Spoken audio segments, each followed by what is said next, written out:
And away we go, episode 1287 of the Al Galdi podcast. It is Tuesday, March 24th, 2026. And the Washington Nationals and Baltimore Orioles have completed their 2026 exhibition seasons via back-to-back games against each other. Sunday afternoon, an 8-1 Orioles win over the Nationals at Oriole Park at Camden Yards. Monday afternoon, a 2-0 Orioles win at the Nationals at Nationals Park. The Nats in the 2026 exhibition season went 14-11-3. The O's in the 2026 exhibition season went 13-13-3. Not that those records mean much of anything, but there they are, and opening day now is just 2 days away. The Nats at the Chicago Cubs Thursday afternoon at 2:20 in Game 1 of a 3-game series. The O's home to the Minnesota Twins Thursday afternoon at 3:05 in Game 1 of a 3-game series. But the baseball talk in the Washington, D.C. area is far from all sunshine and rainbows. The Nats on Monday evening, in announcing a second batch of roster moves on Monday, announced having recalled starting pitcher Josiah Gray and having placed him on the 60-day injured list retroactive to March 22nd. This due to a right flexor strain. Just awful news for a guy in Gray who's coming off 2 consecutive lost seasons, off on July 24th, 2024, having undergone both Tommy John surgery and an internal brace procedure on his right UCL. Now he's out for at least the next 2 months, and who knows after that. Hello and welcome to this Tuesday installment of the Al Galdi podcast. Next segment, high-level, all-22 style analysis of what the Washington Commanders have done on defense and free agency so far this offseason, as we'll speak with Commanders analyst Mark Bullock of Bullock's Film Room, which you can find at markbullock.substack.com.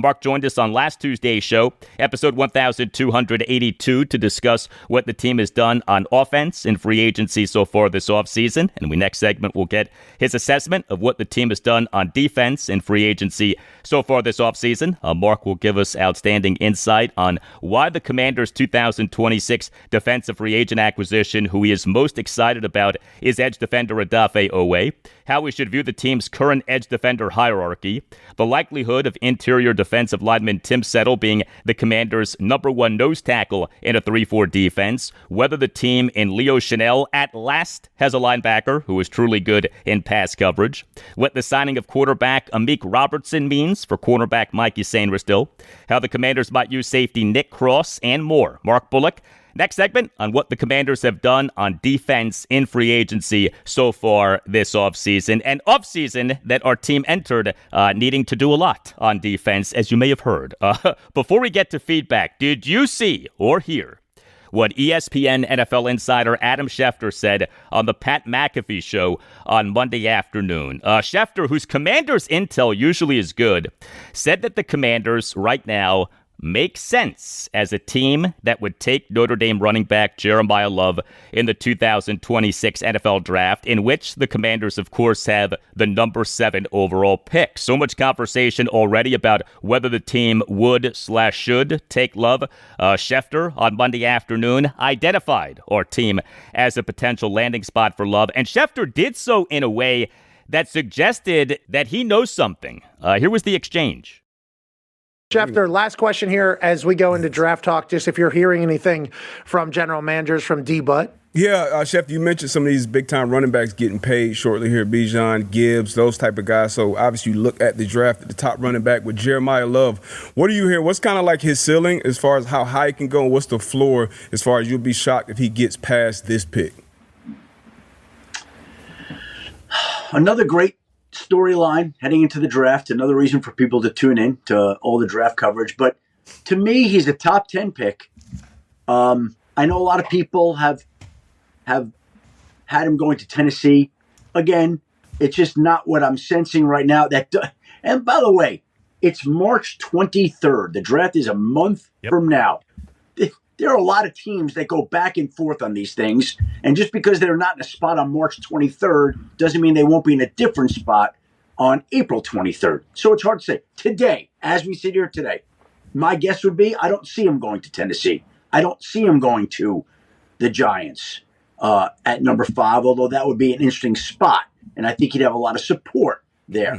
To me, a place that makes sense today, a month out, would be the Washington Commanders.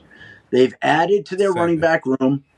I could see Washington being interested in a player like Jeremiyah Love. 7 would be the spot.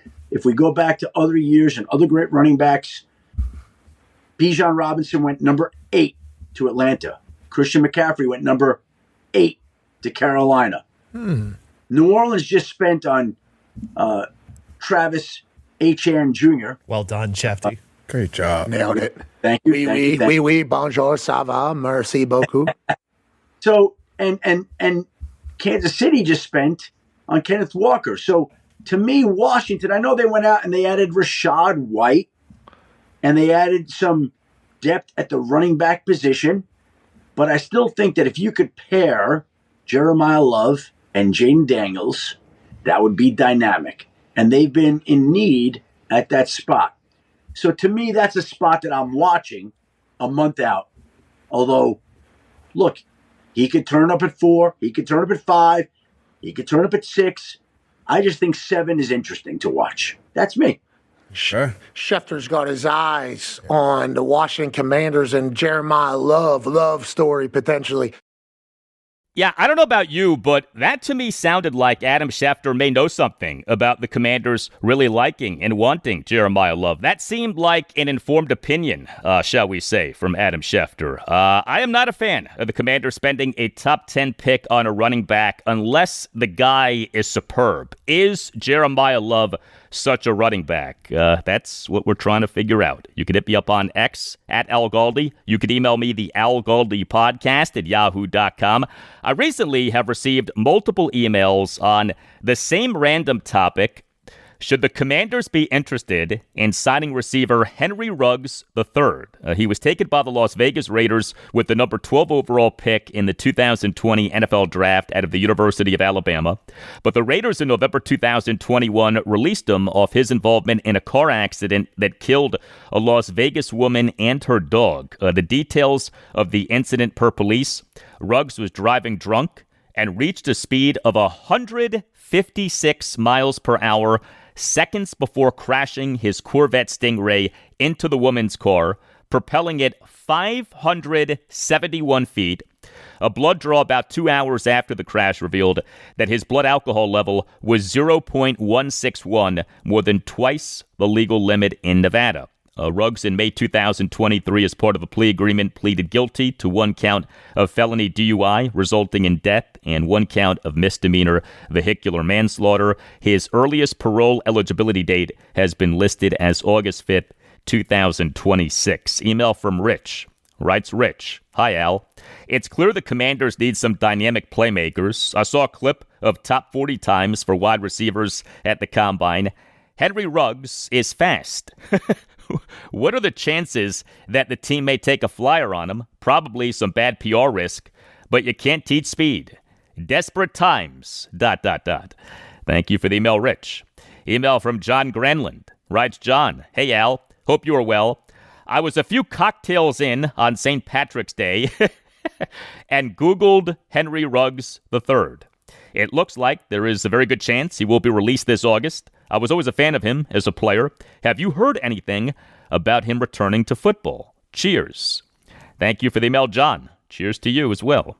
Wow, I love the burning desire of the listeners of this podcast for the Commanders to be good. What our listeners may lack in moral fiber, they more than make up for in competitive desire. Multiple questions about Henry Ruggs of what went down with this guy. So 3 things to make clear. A, while his earliest parole eligibility date has been listed as this coming August 5th, there's no guarantee that he'll be out of prison at that time.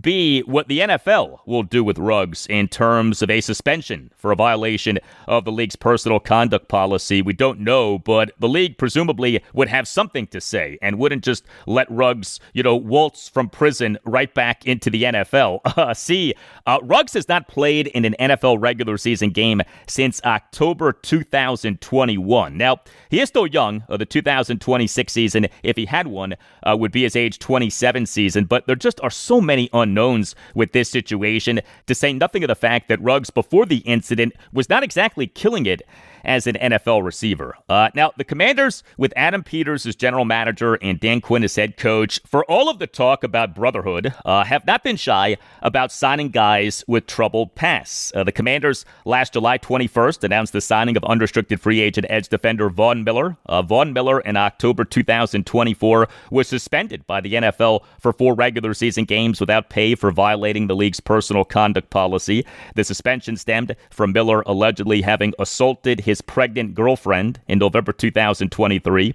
The Commanders, just a few weeks ago, this past March 13th, announced the signing of unrestricted free agent edge defender Charles Omenihu. He, in August 2023, was suspended by the NFL for 6 regular season games without pay for violating the league's personal conduct policy. The suspension was for him in January 2023, being arrested on suspicion of misdemeanor domestic violence. You never know what is true and what isn't with these alleged domestic violence incidents, but both Miller and Omenihu served NFL-issued suspensions without pay, and the Commanders still sign these guys. And by the way, very few people in the media or fan base ever mention that these guys served these suspensions. But my point is that the Commanders are not exactly staunchly opposed to signing players with troubled pasts. So I wouldn't entirely dismiss the team at some point in time, maybe possibly signing Henry Ruggs, but there is a lot that still needs to be determined with him.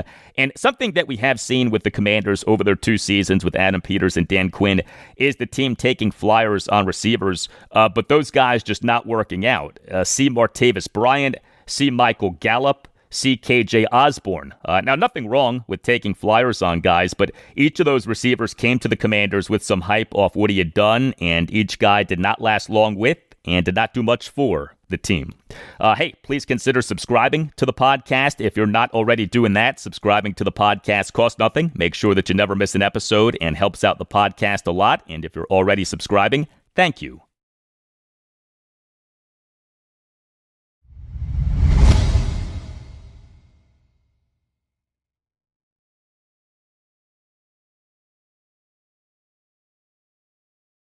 Have the Washington Commanders in free agency in the 2026 offseason adequately upgraded their talent on defense? You look at what the Commanders have done on defense in free agency so far this offseason. We have the contract extension for safety Jeremy Reeves. We have the following re-signings of pending unrestricted free agents / actual unrestricted free agents: interior defensive lineman Shai Tuttle and edge defenders Deatrich Wise Jr. and Drake Jackson.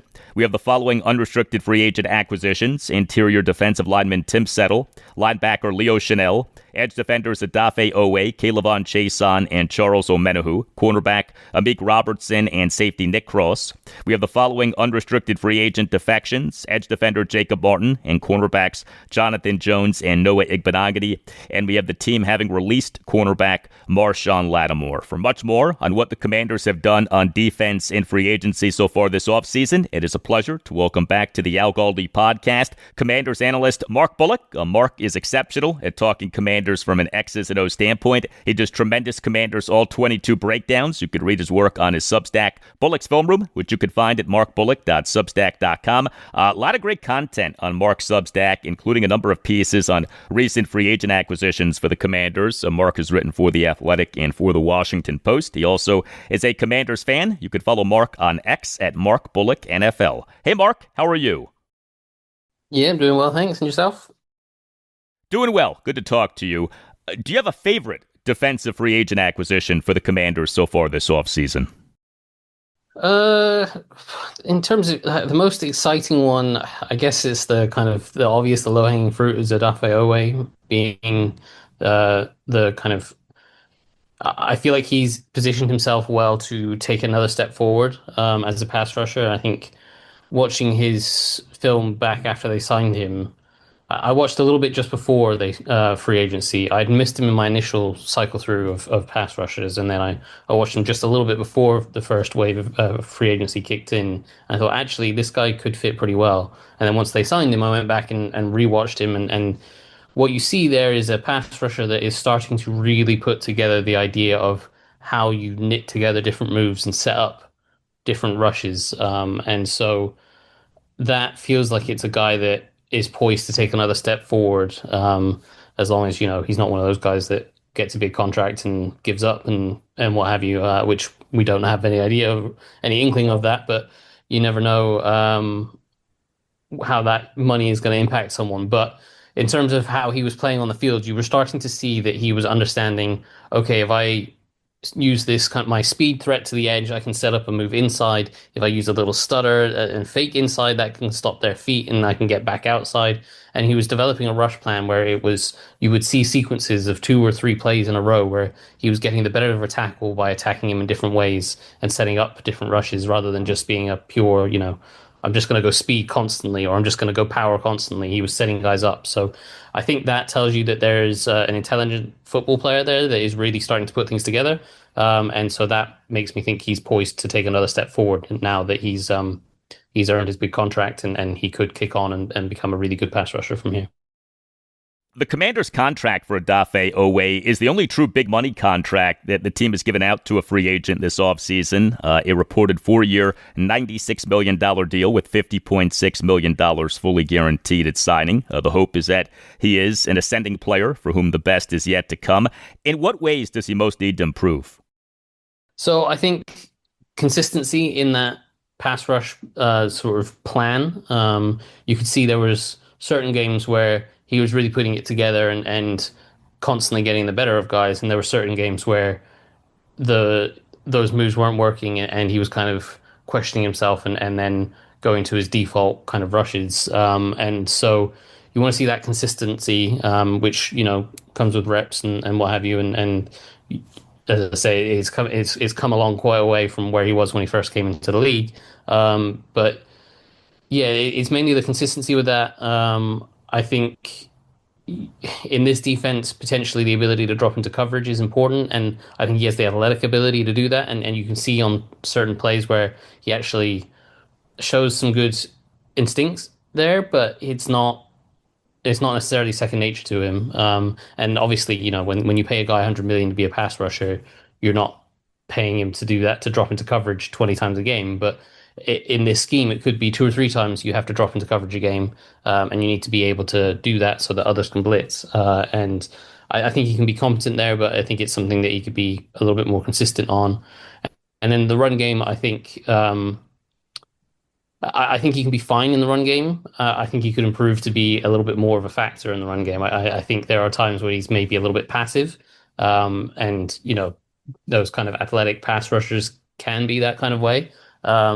I don't think he's a terrible run defender by any stretch of the means. I think he can be a very good one, but I think it can be a little bit passive. But I think the potential there is for him to be a very good all-round player with a little bit more consistency.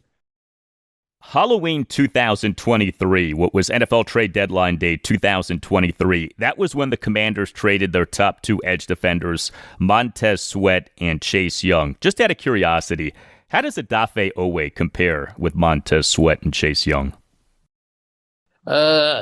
So if you want to compare them to where those guys were when they left Washington, like Montez Sweat, I never really rated as a hugely great pass rusher. I know he had some decent sack seasons, but he was mostly he was an excellent run defender. He was a really smart player, really alert to like screens and those kind of things, breaking up those plays. But I never felt he really developed as a pass rusher. He kind of stuck to the same 2 moves and never really got anywhere with that. I think Oweh is a much better pass rusher than that. Chase Young was a really frustrating player because he had all the different moves, but he would never just go at a guy. He would constantly try to use his little stutter move, which was his favorite move, and he never tried to burst by a guy with speed and then set up the stutter and then set up the power and that kind of thing. So he never really had the full developed rush plan either. I think where this point is where Oweh is right now compared to where those guys were when they left, I think he's a better pass rusher than them. I think those guys were probably better run defenders than what Oweh is now. But when you pay a guy $100 million, you're paying him to be your pass rusher, right? So I'd say he's probably better than those guys were at this point. What do you see the Commanders getting in K'Lavon Chaisson? I really quite liked Jason as well. He was one of the guys I first watched when I looked at this group along with Jaden Phillips, and I was like, because I when Durante Jones was hired and I watched that Vikings defense, a lot of what makes that Vikings defense work is the good edge rushers, but guys that are also capable of dropping off into coverage. So you need to be athletic enough to do that. And there's only a few of those edge rushers that were in this free agent class that could do that. One of them was Oweh, and one of them was Chason. Now, Chason didn't do it a ton, but he showed the athletic ability to do it. That was good. But obviously, again, you're not signing a guy to be a guy that drops into coverage. You're signing him to be a pass rusher, and you see the speed with him is legit. He can threaten anyone with speed. And you could see that he was starting to get the idea that I can use the speed to get into other moves. I can use the speed to threaten a tackle to the edge and get him inside, or I can try to long arm him, or I can try to convert to power, and I can cause all sorts of issues for him in this way. But um, the plan hadn't developed certainly the way that you see Oweh do it, where he's constantly setting up a tackle with one move into a next move into a next move. Chason wasn't there yet, but the potential for him is still pretty high. He has the speed, he has the raw physical tools, and I think that was kind of always the thing with Chason was when he was a first round pick of the Jags a couple of years ago, and it was like this really raw but incredible athlete with the ability to dip and bend around the edge is really good. Like he has really good ankle flexion, really good hip flexion, where he can really dip, get really low. And when you combine that with his speed and his burst off the snap, that can be a real big problem for any tackle trying to block him. But his problem was always if he met someone that was as good athletically, he would then have no real counter. And he has started to put that together, but it's still developing. But I think I think if we're assuming Dorrance Armstrong comes back healthy, I think you've now got Odafe Oweh and Dorrance Armstrong as your starters on the edge, and then you've got Chason being this kind of third rusher that that Dante Fowler was meant to be a few years ago, and that Von Miller and Jake Martin were meant to be last year, where he can substitute in pass rush situations. If you want to get into a big rush package, he can be your third guy and come on the edge, and maybe Armstrong or whoever can move around. So I think that was another one that I really quite liked when they announced that they were picking him up as well. Yeah, I wanted to ask you about the Commanders' current edge defender hierarchy. So you view Odafe Oweh and Dorrance Armstrong, if he's healthy, as the top two guys. How do you see Charles Omenihu and Dietrich Wise fitting in? Yeah, I think both of those guys are going to be 3-4 ends. I think the little clue was when the Commanders' official Twitter page was announcing everyone. They announced Chason and Oweh as outside linebackers, and they announced Omenihu and Wise as defensive ends. And those two are both listed about 280 pounds, which is about the kind of it's on the smaller end, but it's about the right size of a 3-4 defensive end rather than a 4-3 defensive end. And certainly at 280 pounds, you're not going to be that kind of outside linebacker that drops off into coverage very often. So I think that's where they're going to be, and I think they both profile as very similar type of players that if you want to get into if you want to play some four down fronts where it's four defensive linemen, you could have those guys as big, heavy defensive ends to help stop the run.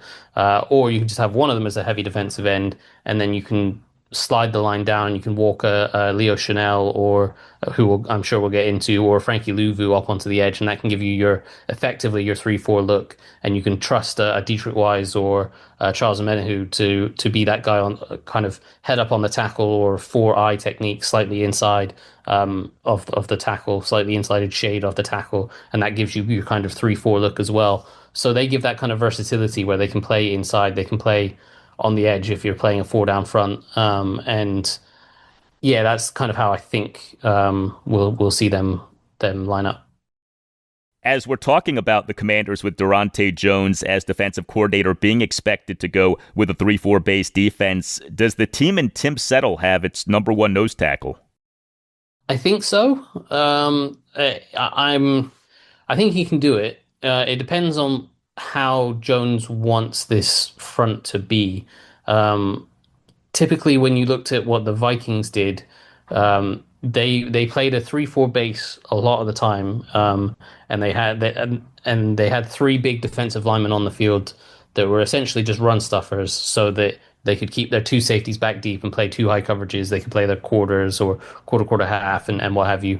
So they could play their split safety coverages and have the three big guys up front to help stop the run and make up for the fact that you don't have a safety in the box to make up the numbers. Now, Tim Settle is certainly a big defensive tackle, and you can put him in there, and he has, since he left Washington, he's really developed into being a much more well-rounded player, much more disciplined player than what he was. But his instinct is still to be very aggressive, very attacking, very uphill. Now, you can make that work. If you're being a very stunting and aggressive defense that way, you can make that work even at the nose tackle spot. I did kind of wonder whether this was a move that potentially made Daron Payne more expendable, because Settle's play style probably fits more as a 3-4 defensive end, where you don't have to be stood over the nose the whole time, and he can take on double teams, but he's not, and he can split them when he goes kind of aggressive. But he's also someone that can lose discipline a little bit because he's trying to be so aggressive, trying to penetrate. If you do penetrate and you don't get to the running back, you end up creating a hole in the middle of the defense. And if you're playing in a style where you have two safeties back deep and you don't have the extra run defender in the box, if you're then creating your own lane for the running back, you're losing discipline, and that's going to create problems for the defense. And if you're doing it at the nose tackle position, that's right at the heart of the defense, right? So I think if they want to be a really aggressive stunting front, he can fit in there fine. And if he's willing to be a more disciplined style player, then great, he can do that. But I kind of feel like he's a little bit more suited to playing the end spot. And Daron Payne is probably the one that would be the most disciplined player playing the nose.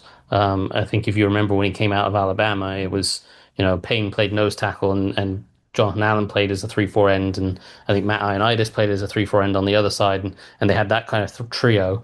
And Payne was really good at being that nose tackle, taking on double teams, clogging up the run lane inside. It's just whether, entering a contract year, he's willing to take on a kind of dirty work role or not. But yeah, I think it depends on the kind of front they want to do, whether they want to be that similar to that Vikings front where it was very stout, disciplined, maintain your gap, and eat up double teams and keep the linebackers free, or whether they're going to be a little bit more relaxed on that and let their defensive linemen stunt and be aggressive and get uphill and have the linebackers clean up behind them. If they're going to do that latter thing, then yeah, Settle can play the nose fine. If they want to do the former, then I think Settle could do it, but I think out of the guys that they have, I think Payne would be the one best equipped to play that nose spot. Much more with Mark Bullock in moments, but whatever big event you're planning, a wedding, a party, whatever, consider using a great sponsor of this podcast, cateringbyuptown.com. Visit cateringbyuptown.com and make sure that you mention that Al Galdi sent you. Catering by Uptown is outstanding. It is a family business. It is run by the Pereiras, who are great Washington Commanders fans. Catering by Uptown is committed to meeting your every need with elegance and precision. Catering by Uptown takes care of every detail so that you can enjoy your event. And Catering by Uptown's specialty is weddings. Get excellent service at an affordable price. In fact, if you visit cateringbyuptown.com and click on venues, you could check out Catering by Uptown's premier wedding venues. Visit cateringbyuptown.com and make sure that you mention that Al Galdi sent you. That's cateringbyuptown.com and make sure that you mention that Al Galdi sent you. We're assessing what the Commanders have done on defense in free agency so far this offseason as we speak with Commanders analyst Mark Bullock of Bullock's Film Room, which you can find at markbullock.substack.com. I am very excited about Leo Chenal, and I especially liked this portion of your breakdown of him in a Substack piece that came out on March 11th. Quote, "Where I see that athleticism translate best is in coverage. Chenal gets moved around into different spots, sometimes playing as an off-ball linebacker, sometimes playing on the edge, but wherever he lines up, he's able to drop off into coverage and do well," end quote. It has been forever since Washington had a linebacker who was truly good in pass coverage. I can't even remember the last one. I still have nightmares about Mason Foster in pass coverage. Does the team in Chenal at last have a linebacker who is truly good in pass coverage? I think so. I think he's kind of underrated as a coverage defender. I think that's a lot of the thing. When when he was signed, I saw a lot of people that were kind of giving analysis on him, saying, "Yeah, he's not the best in coverage." And then I'd watch him and I'd be like, "This guy's going from lining up over the center basically as a nose tackle to running down the seam and covering a wide receiver in the slot running down the middle of the field in a Tampa 2 coverage. Like that's an incredible amount of range." And then he had the outstanding interception against the Ravens where he was covering Mark Andrews on a wheel route, and he got a really strong jam at the line of scrimmage, really forced Andrews wide, stayed on top of the route, turned and ran with him down the field, and then managed to locate the football and make an incredible one-handed grab while turning midair. Like that was an incredible interception. And I just see a guy that, like, I think people, I think he has a running style that turns people off a little bit. It's like he looks like he doesn't move very well, but when you actually see the amount of ground he's covering, it's like, oh no, he's moving fine. It's just the running style is weird. And he covers the ground perfectly well. And I think in coverage, he does a pretty good job. And if you're if you're wanting a guy that has the athleticism to, do those kind of things where you're lining everyone up on the line of scrimmage, showing this big blitz, and then you bail out of it and you need him to cover 20, 30 yards to get downfield and cover a seam route, he can do that, which I think is something they're going to need in this defense. If you need him to drop off into zone and then, sprint down and make a tackle in the flat on a check down, he can do that too. So I think he's definitely someone with really good coverage upside, and kind of an ascending player in that regard. And yeah, you're right. I can't recall the last linebacker in Washington that would have been a plus coverage guy. Is Keenan Robinson one maybe? I think he was one that was considered athletic and decent in coverage, but I don't know if he ever developed into that. But I can't even remember when Keenan Robinson was playing in Washington. That was a decade ago or more now. So yeah, I think Robinson has that potential in coverage for sure. Looking at what the Commanders now have at linebacker, the top three, Leo Chenal, Frankie Louvu, and Jordan McGee. Chenal and Louvu are chess piece type linebackers, guys who can be used in a variety of ways. So McGee appears to be more of a traditional linebacker. What do you think that Durante Jones is thinking in terms of usage of these guys? Yeah, so I think Chenal is an interesting one. When they first signed him, I wondered whether they were going to try to turn him into their Van Ginkel in this defense, because in Kansas City, he was moved all over the place. Like he played three technique defensive tackle in some fronts for them, and as you read out, he played on the edge, he played off-ball linebacker, he played just about every spot that you could ask him to play, and so he's very, very versatile. As I say, he has the coverage ability to do the kind of Van Ginkel role. I think he's got definitely stout enough against the run to play on the edge against the run. My issue is, as a pass rusher, I don't think he's a great pass rusher. I think he's a good blitzer, but that's when you're kind of surprising or rushing just against running backs in pass protection. When you're an edge rusher, as we kind of saw this past year with Frankie Louvu, when you're lined up on the edge and rushing off the edge against an offensive tackle, suddenly it's a very different game. You're not getting matched up against running backs where you can just run over them. Those tackles have bigger size and more weight on you, and they can anchor against your bull rush. And then suddenly you need to develop a different variety of moves. And we saw that Louvu struggled with that last year, and I think Leo Chenal would struggle with that as well. But so what I think in terms of his role, I thought maybe he could be that Van Ginkel type, but then they signed Oweh, they signed Chason, they still have Armstrong. They have quite a few guys that are going to play on the edge. So maybe I think he's probably going to be more of that inside guy where essentially if you're going to have your 3-4, you're going to have two of those three playing most of the snaps, where it's going to be one of them is going to be the Mike. Presumably that's Jordan McGee, but maybe it's Chenal. I don't know.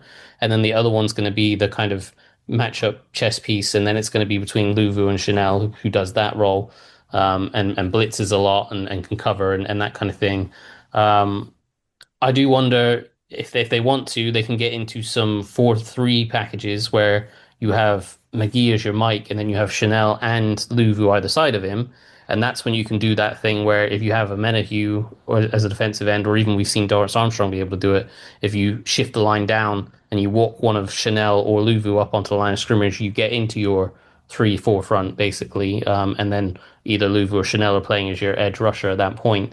If you're doing that occasionally, I think they could survive in that way. I don't think I want one of those guys permanently as a pass rusher. But I think that's kind of the flexibility that you're going to have with this defense. I think the theme of what they've done is they brought in a lot of guys that have so much flexibility that can line up in different spots and give them the ability, if they want one week, if they think this week we're playing a team where a 4-man front is going to be beneficial to us, they can play a 4-man front. If the next week it's actually a 3-man front is going to be more beneficial, we're going to play a 3-4. So I think that is the theme that we've got to here, and I think the interesting thing is going to be who plays out of those two when it's a 3-4 front, out of kind of. I think it's going to be McGee as the Mike linebacker, and then it would be Chenal and Luvu fighting for that other spot, which would be interesting. Again, maybe Chenal could play that.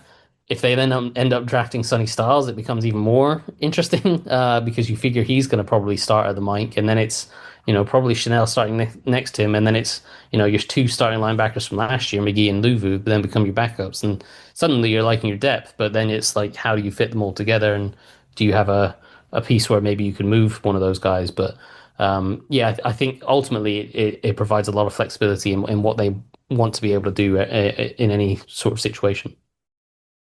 Well, it is not often these days that an NFL team plays 3 linebackers at once, so you wonder if there might be an odd man out here when it comes to Leo Chenal, Frankie Luvu, and Jordan McGee. Amik Robertson, he seems to be best as a slot corner. 2-part question. A, does the Commanders having signed Robertson mean that he now is the number 1 slot corner and that Mike Sainristil now is a full-time outside corner? B, if A is true, is Robertson good enough to be the team's number 1 slot corner, and is Sainristil good enough to be a full-time outside corner?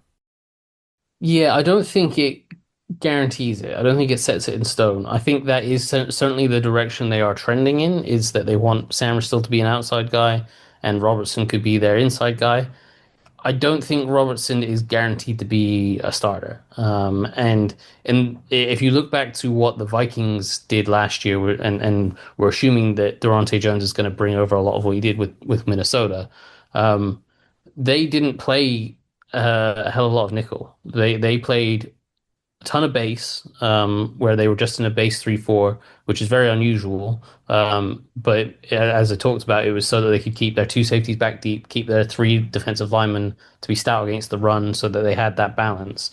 And then they had the versatility at the linebacker spots and the safety spots where they could blitz from wherever. And that was a lot of what they did. And then when they did get into sub packages, they got into a 3 safety big nickel package rather than a slot corner, right? So I wonder if that's kind of the direction that Washington might end up going in if they sign Nick Cross. They've got Will Harris and Quan Martin, who Jones has talked up about. They've got Jeremy Reeves. They've got Tyler Owens, who could be developing quietly in the background, who's a fantastic athlete. So they've got these different pieces that they could try to fit into there as a 3 safety package, which would mean you don't have a slot corner on the field. You just have your 2 outside corners. So, that's where I think it might end up. But if they do want to play a nickel package, I do think as things stand, it would be Robertson in there. But from watching his film back last year, he's I can see why Dan Quinn likes him. He the word competitor does come to mind when you watch him play. He's obviously an undersized guy, but he does go and compete, and he's a feisty guy, and he's not afraid to go get in the face of guys and try to press them at the line of scrimmage, even if they're 6 inches taller than him and 30 pounds heavier than him. He's not afraid to go mix it up with those guys. And I instantly, when I was watching him, the first thing that came to mind was hearing in my head Dan Quinn saying he's a competitor. He's a really good competitor. And I was like, I can hear him saying it already, right? So I can see why Dan Quinn would have wanted him. And there are a lot of snaps where it's like, this is a really good rep. Like he had against the Eagles, he had a really good game against Devonta Smith, who's obviously a a bigger receiver, but he's a lighter, like thinner framed receiver. So he's not someone that could just overpower him quite so easily. And that's where he showed a lot of his talents, where he's got really good short area quickness, where if he's up in press coverage, he's willing to go and jam a guy. But if a guy gives him a couple different moves, he can stick with guys and flip his hips and close quickly. And that was something that, when Sainristil was inside in the slot, he really struggled with guys that could go both ways. He was kind of guessing which way they were going to go, and he'd give up separation that way.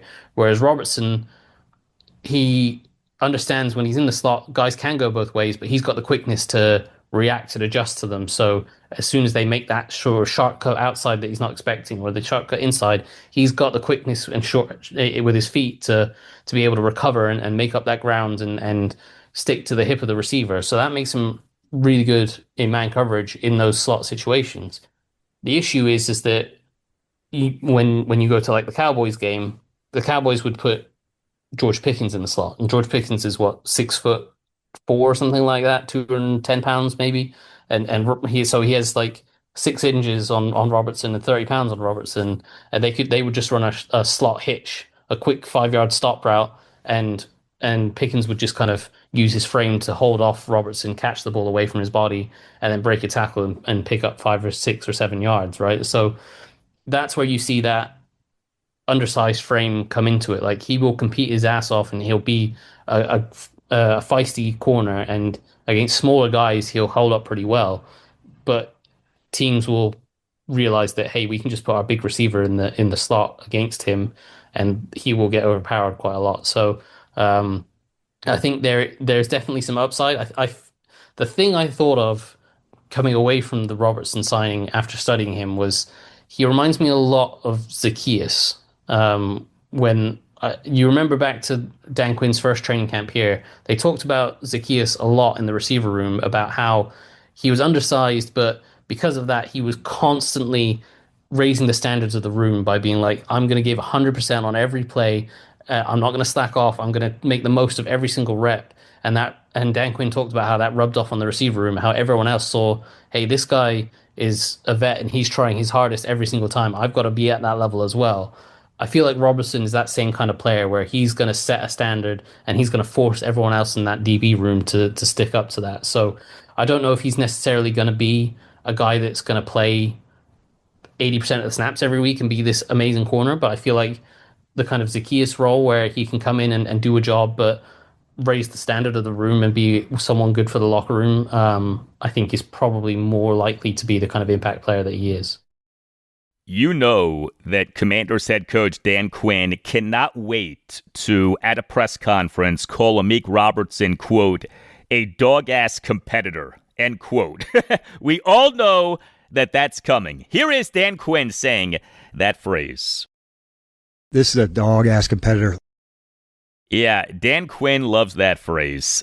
Nick Cross, a quality strong safety. Dare I say that he is a dog-ass competitor. But is this a set-it-and-forget-it type guy who the Commanders will deploy as a box safety the overwhelming majority of the time? Or is he someone who you see being used in multiple ways a good bit?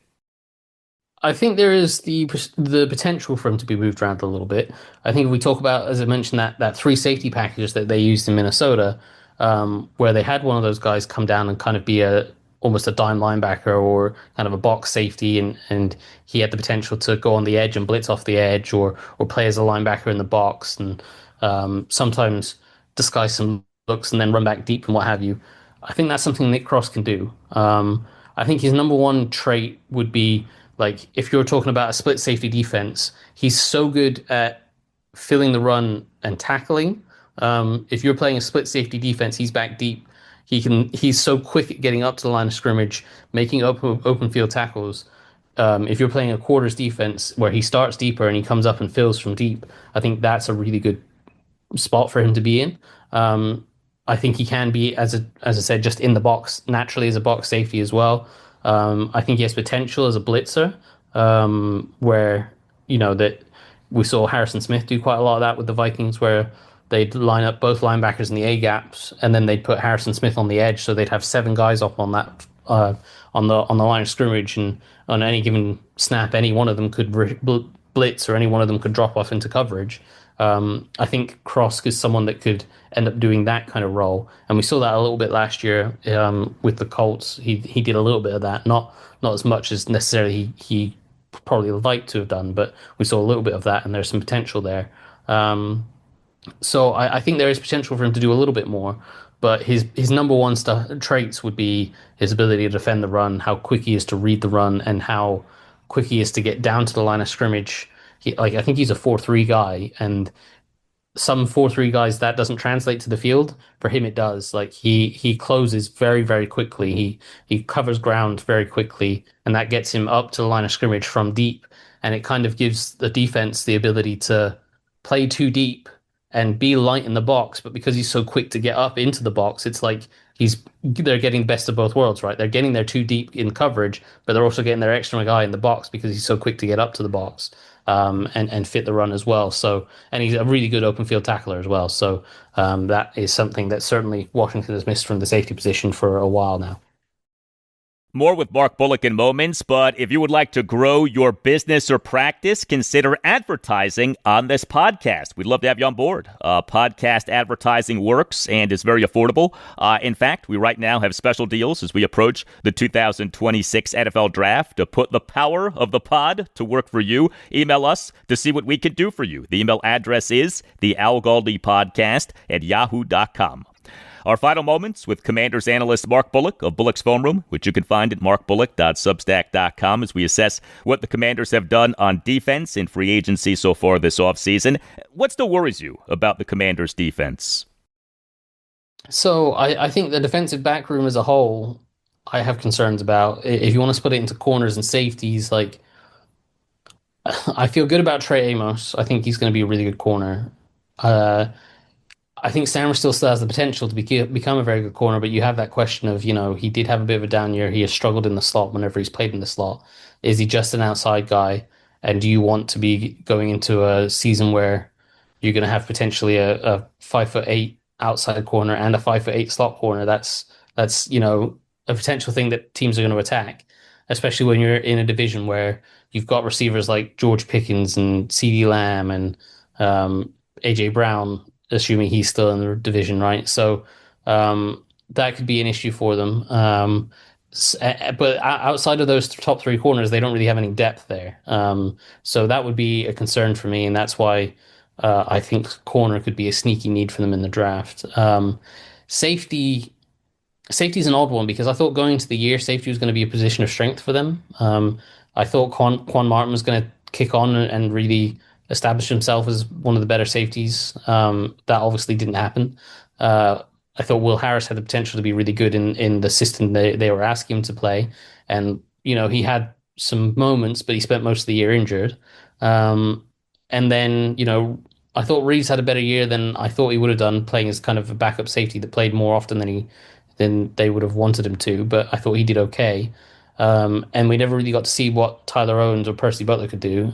So I thought there was a lot of potential in that room. It never really materialized, and I think there still is potential in that room. I still think there's a really good player in Quan Martin, but obviously he has to clean up some of the things that he made mistakes with last year. Obviously, tackling was one of those, and I think if Quan becomes the player that he can be, then that safety room becomes a strength because now you've got Cross, now you've got Quan.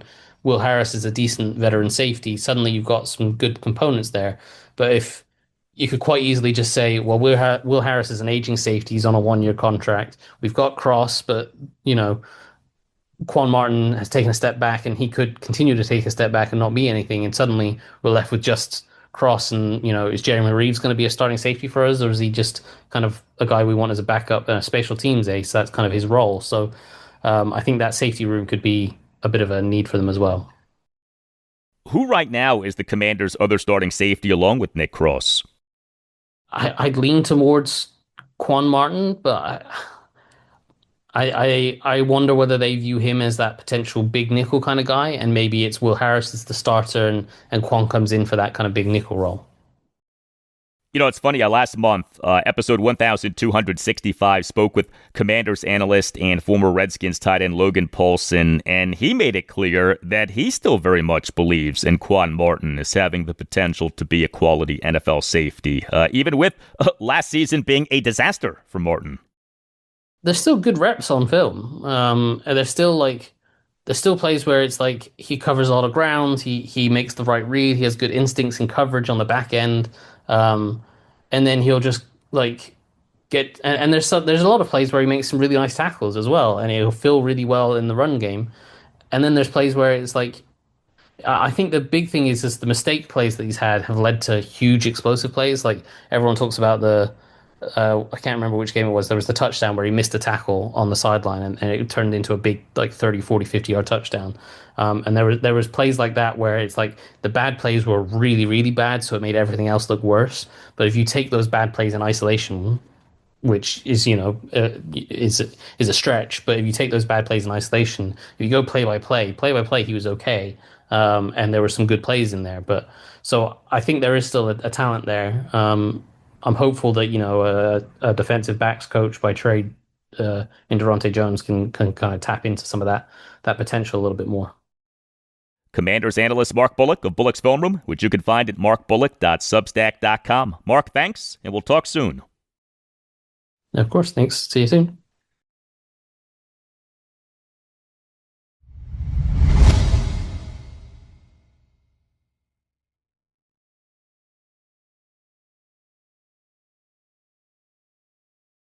And that'll do it for you and me for now. Keep the feedback coming. You can hit me up on X at Al Galdi. You can email me the Al Galdi podcast at yahoo.com. Wednesday show, episode 1288. We'll include a lot for you on the Washington Commanders. Also on Wednesday show, I'll talk Washington Capitals. The Caps are at the St. Louis Blues Tuesday night at 8. Have a great rest of your Tuesday, and I'll talk to you on Wednesday. This is a dog-ass competitor.